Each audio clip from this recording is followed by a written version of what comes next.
Pemirsa TVRI, kembali lagi bersama kami di acara Mimbar Agama Konghucu.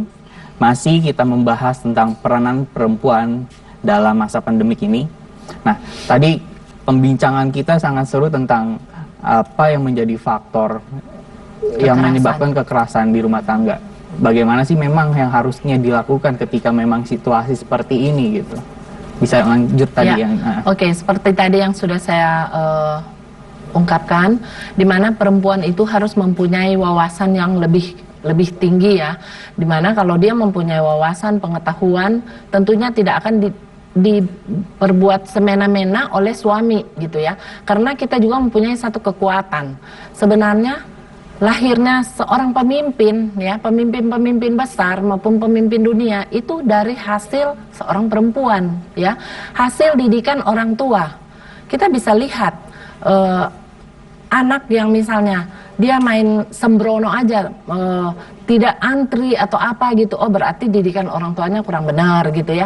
Nah jadi, atau misalnya korupsi sekarang yang merajalela gitu ya, itu karena apa?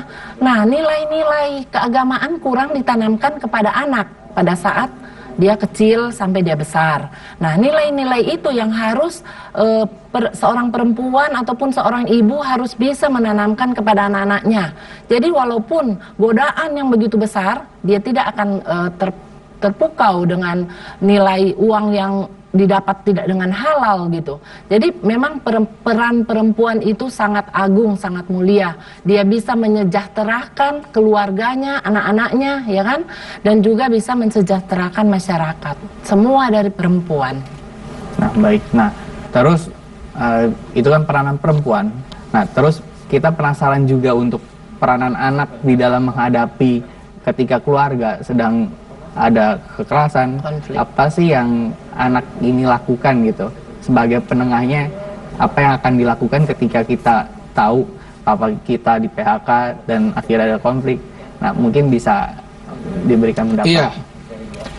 Di dalam kitab Bhakti dijelaskan bahwa ketika orang tua itu berbeda pandangan terhadap anak, anak itu harus dengan lemah lembut memberitahu kepada orang tua. Diberikan lagi, ketika orang tua masih dengan tegas berbeda pandangan dengan anak, maka anak itu kembali mengingatkan dengan lemah lembut. Ditegaskan kembali untuk ketiga kalinya. Apa yang terjadi ketika orang tua tidak mau mendengarkan perkataan dari anak, anak wajib mengingatkan dengan lemah lembut. Itulah bakti anak kepada orang tua. Jadi di dalam peranan yang terjadi ketika orang tua mengalami kesulitan, anak wajib membantu orang tua tersebut, mengingatkan ataupun menyediakan keperluan orang tua. Begitu. Ya, jadi terkait ini juga berarti anak juga bisa menjadi penengah ketika memang orang tua di dalam kondisi konflik ya. Terus adakah ayat di dalam agama Konghucu yang terkait pandemik ini? Mungkin itu bisa menarik untuk kita bahas. Oh iya, ada juga tuh seorang murid Nabi namanya Pikgiu. Ketika dia sakit, Nabi Kungca mengunjunginya melalui jendela. Nah, dari situ bisa terlihat udah ada social distancing pada saat itu. Karena Nabi tidak menghadapinya secara langsung face to face gitu ya. Tapi ada jarak kan dari jendela gitu. Nah, dari jendela itu jadi kelihatan dari zaman dahulu 2500 tahun yang lalu itu udah ada itu yang namanya social distancing. Jadi itu yang harus kita ingatkan kepada masyarakat atau kepada umat-umat kita. Memang benar itu kalau ada jarak begitu, jadi kita tidak mudah terkena virus ya. Berarti kalau misalnya kita tidak mengindahkan jarak seperti itu virus mudah sekali. Tapi dengan adanya jarak kita bisa memutus mata rantai penyebaran virus. Ya, memang wabah itu kan kita tidak bisa tahu ya seberapa cepat dia penyebarannya, dan maka ketika itu pun ketika ada wabah maka jarak itu menjadi patokan penting untuk orang-orang dulu itu lakukan gitu kan. Maka sekarang pun kita di tengah pandemik ini tentu social distancing itu sangat penting. Nah, terus terkait peranan perempuan juga, apa yang menjadi semacam pegangan untuk tetap bisa tangguh gitu. Mungkin tapi kita akan bahas setelah ini. Jangan kemana-mana, pemirsa TVRI, tetap di acara Mimbar Agama Konghucu, TVRI, media pemersatu bangsa.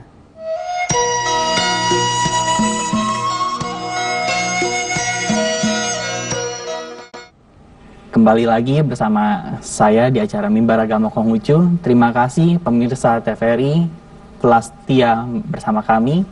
Kita telah di ujung acara dan ini juga menjadi pegangan untuk kita semua terkait perempuan.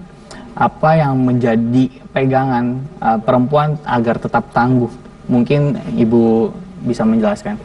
Ya, kita tentunya di samping kita harus memperhatikan diri kita juga harus memperhatikan keluarga kita, anak-anak kita.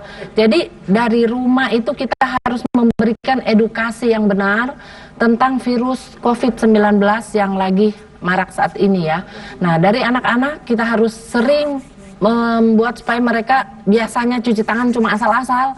Ini harus cuci tangan yang benar, pakai sabun, terus ada caranya ya, begini.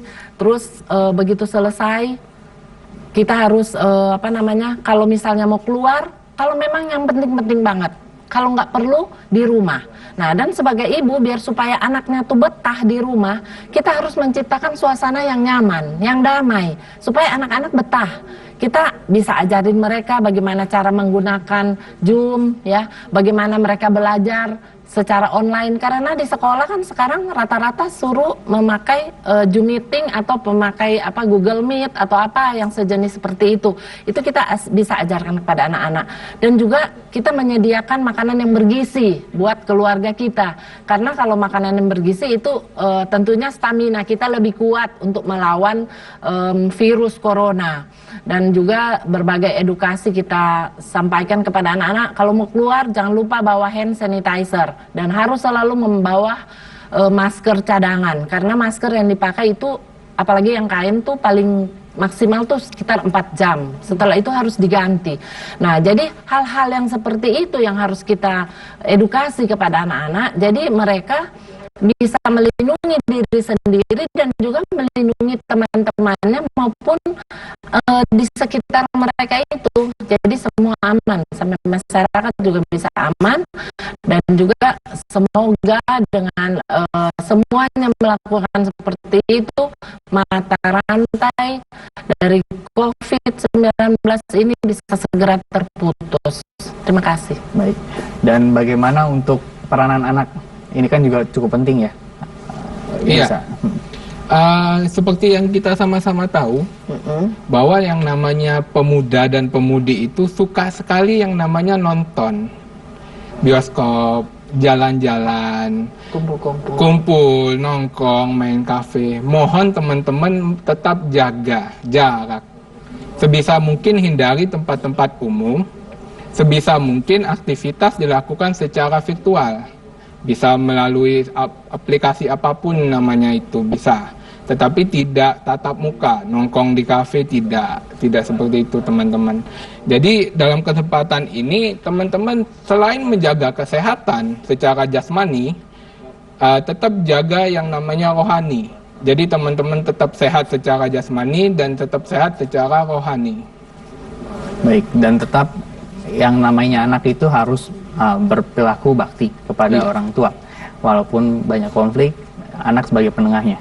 Nah, terus mungkin ada pesan yang memang penting untuk disampaikan kepada umat terkait peranan perempuan ini. Iya, salah satu ayat suci dalam kitab Sesuk dijelaskan bahwa orang tua, Nabi menjawab, orang tua sedih ketika anaknya sakit. Jadi mohon kepada teman-teman, kita tetap jaga kesehatan kita tidak beraktivitas di luar, tetap mengikuti protokol kesehatan yang berlaku. Saya yakin teman-teman kuat, karena kami bersama teman-teman di sini. Baik, dan kepada Joseng Liani sebagai ketua perempuan Matakin gitu kan, apa yang ingin disampaikan kepada umatnya? Sebagai perempuan kita tetap harus kuat, harus tangguh, karena dari kitalah lahir anak-anak yang bermartabat, yang seorang yang cince gitu ya, yang berbudi luhur. Itu semua dari seorang perempuan, dari seorang ibu.